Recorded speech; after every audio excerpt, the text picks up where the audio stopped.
What's up everyone, welcome back to Priced Out. Today we're doing something that's going to absolutely blow your mind and probably make you really angry at the same time. We're going back in time to see exactly what $1,000 could buy in the 1970s compared to what it can buy today in 2025. And I'm not just talking about inflation adjustments and boring economic theory. We're going to look at real stuff that real people needed to buy when they were starting their adult lives. Housing, education, cars, everything that you need to build wealth and become financially independent. Because here's the thing that nobody wants to talk about. When baby boomers were in their 20s, building wealth was fundamentally easier. Not because they worked harder or were smarter or more disciplined, but because the math was completely different. The same $1,000 that might cover your rent for half a month today could have changed your entire life trajectory in 1975. So if you're feeling like you're working twice as hard as your parents did but somehow have half as much to show for it, stick around because we're going to prove that you're absolutely right. Before we dive in, if you're new here, this channel is all about exposing how expensive modern life has become and why so many of us feel priced out of the American dream. If that sounds familiar, definitely subscribe because we're going to keep breaking down these issues together. Alright, let's start with the basic math. According to official government inflation calculators, $1,000 in 1975 is equivalent to about $5,600 today when adjusted for inflation. That means that theoretically, what cost $1,000 50 years ago should cost about $5,600 today. But here's where it gets interesting and infuriating. Many of the things that young adults need to buy have increased in price way faster than general inflation. We're not just dealing with normal inflation here. We're dealing with what I call wealth-building inflation, where all the things you need to build wealth and financial security have become exponentially more expensive compared to wages. Let's start with housing because this is where the wealth gap becomes most obvious and most devastating. In 1975, the median home price in America was about $39,000. With our $1,000 budget, that represents about 2.6% of the cost of a median home. Today, the median home price is around $400,000. To represent that same 2.6%, you'd need about $10,400. So your $1,000 today only represents about 1/4% of a median home price. But wait, it gets worse. In 1975, you could put down as little as 5% on a house with decent credit. That means our $1,000 could have been 20% of the down payment you needed to buy a median-priced home. You'd need to save up another $4,000 to complete the down payment, but $1,000 was a meaningful start toward home ownership. Today, if you want to put 5% down on that $400,000 home, you need $20,000. Your $1,000 represents exactly 5% of the down payment. You'd need 19 more $1,000 chunks just to get to the starting line of home ownership. And that's assuming you can even get approved for a 5% down payment, which is much harder today than it was in the 70s. Most lenders want to see 10 to 20% down, which means you need $40,000 to $80,000 saved up before you can even think about buying a house. But the housing situation gets even more insane when you factor in wages. In 1975, the median household income was about $13,700. That means the median home price was about 2.8 times the median income. A typical family could theoretically buy a median-priced home with less than 3 years of their total income. Today, median household income is around $70,000, and the median home price is about $400,000. That's 5.7 times the median income. You need almost 6 years of your entire household income, not just your savings, your entire income, to equal the price of a median home. This is why so many people in their 20s and 30s feel like home ownership is impossible. It's not because they're lazy or bad with money. It's because houses literally cost twice as much relative to income as they did for their parents. Now let's talk about education, which is another crucial building block for wealth. In 1975, the average cost of tuition and fees at a 4-year public college was about $510 per year. Our $1,000 budget could cover almost 2 full years of college tuition. Today, the average cost of tuition and fees at a 4-year public college is over $11,000 per year. Your $1,000 covers less than 1 month of college. Less than 1 month. For private colleges, it's even more ridiculous. In 1975, average private college tuition was about $2,300 per year. Your $1,000 could cover almost half a year. Today, average private college tuition is over $40,000 per year. Your $1,000 covers about 9 days of private college. 9 days. Think about that. What used to pay for half a year of education now pays for 9 days. And here's the kicker. In 1975, you could work a part-time job during the school year and a full-time job during the summer and actually pay for college as you went. Minimum wage was $2.10 per hour, so if you worked 20 hours a week during school and 40 hours a week during summer, you could earn about $2,400 per year. That was more than enough to cover tuition at a public university and have money left over for living expenses. Today, federal minimum wage is $7.25 per hour. If you work that same schedule, 20 hours during school and 40 during summer, you earn about $6,600 per year. That's not even enough to cover tuition, let alone living expenses, books, or anything else.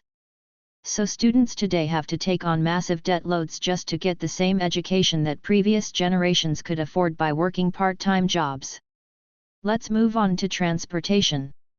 In 1975, you could buy a decent used car for about $2,500. Our $1,000 budget represents 40% of a reliable used car. You could realistically save up $1,000, work for a few more months, and own a car outright. Today, the average used car price is over $28,000. Your $1,000 represents about 3.6% of an average used car. Even if you're looking at older, higher mileage vehicles, you're still looking at $15,000 to $20,000 for something reliable. Your $1,000 is barely a meaningful dent in transportation costs. And cars in the 70s lasted longer relative to their purchase price. You could buy a car, maintain it yourself with basic tools, and drive it for decades. Today's cars are more reliable in some ways, but they're also much more complex and expensive to maintain. When something breaks, you can't fix it in your driveway with a wrench and some elbow grease. You need specialized computer diagnostic equipment and often proprietary parts that cost hundreds or thousands of dollars. Now let's talk about what this means for wealth building. In the 1970s, your $1,000 could make a real difference in building assets. You could put it toward a house down payment, pay for education, or buy tools and equipment to start a business. Today, $1,000 disappears into monthly expenses. It might cover part of your rent, some groceries, your car payment, and your student loan payment, but it doesn't buy you any assets. It just helps you tread water for a few weeks. This is the fundamental difference between generations. Baby boomers could convert their earned income into wealth-building assets relatively easily. A few $1,000s in savings could change your life trajectory. For young people today, you need tens of thousands of dollars just to get started on the wealth-building journey. That's money that most people don't have and can't save because all of their income goes to monthly expenses that have inflated much faster than wages. Let me give you a specific example that really drives this home. My dad bought his first house in 1974 for $28,000. He was making about $12,000 a year as a teacher. So his house cost 2.3 times his annual salary. That same house today is worth about $320,000. If I wanted to buy it as a teacher today, making about $45,000 a year, it would cost me 7.1 times my annual salary. More than 3 times as expensive relative to income. But wait, there's more. My dad put down $2,800, which was 10%. That $2,800 represented about 23% of his annual income. A significant amount, but achievable with some saving. If I wanted to put 10% down on that same house today, I'd need $32,000. That's 71% of my annual teaching salary. I'd have to save more than 2/3 of my entire income, before taxes, just for the down payment. And this assumes I could get approved for a mortgage on a teacher's salary, which is increasingly difficult as housing prices have outpaced income growth. This is why so many young people live with roommates well into their 30s, why they delay marriage and having children, why they feel like they can't get ahead no matter how hard they work. The math has fundamentally changed. But it's not just housing and education.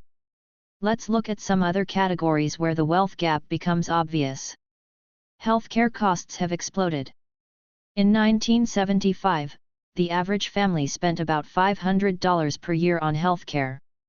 Today, the average family spends over $5,000 per year, even with insurance.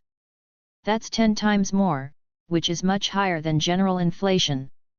Childcare barely existed as a major expense category in 1975 because most families had one parent who could stay home. Today, average childcare costs are over $10,000 per year per child. That's more than many people's entire salaries after taxes.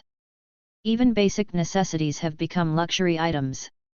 $1,000 in 1975 could buy you a decent wardrobe that would last for years. Today, $1,000 might buy you a few quality pieces or a lot of cheap stuff that falls apart quickly. The result is that young people today spend a much higher percentage of their income on basic survival needs, leaving less money available for wealth building. In 1975, a typical young adult might spend 60 to 70% of their income on necessities, leaving 30 to 40% for savings, entertainment, and wealth building. Today, many young adults spend 80 to 90% of their income on necessities, leaving only 10 to 20% for everything else. And that's if they're lucky enough to have steady employment with decent wages. This creates a vicious cycle.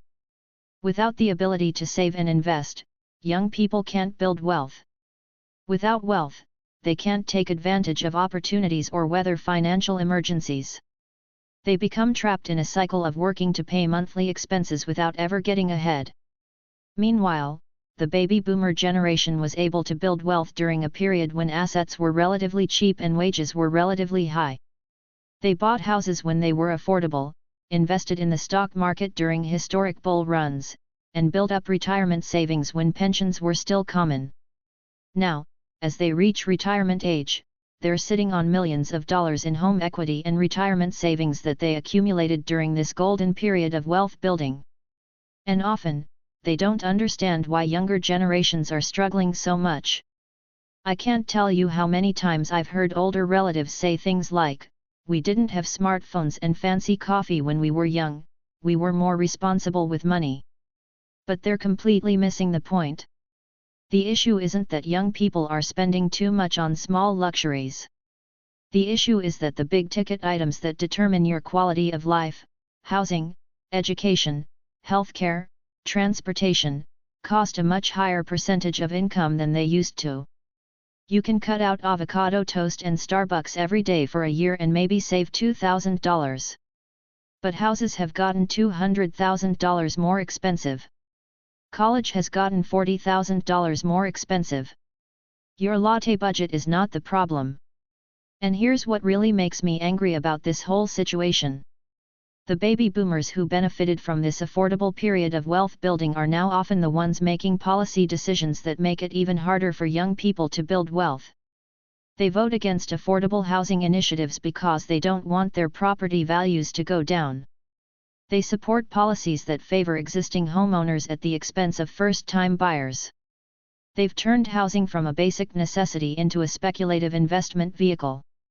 They cut funding for public education, making college more expensive. They oppose minimum wage increases that would help young workers save money. They support policies that benefit people who already have wealth at the expense of people trying to build wealth. It's like they climbed up a ladder and then pulled it up behind them. But here's the thing. This isn't inevitable. Other countries have managed to keep housing, education, and healthcare affordable. The Nordic countries, for example, have maintained much smaller wealth gaps between generations. The reason we have this problem in America is because we've made political choices that favor existing wealth over wealth creation.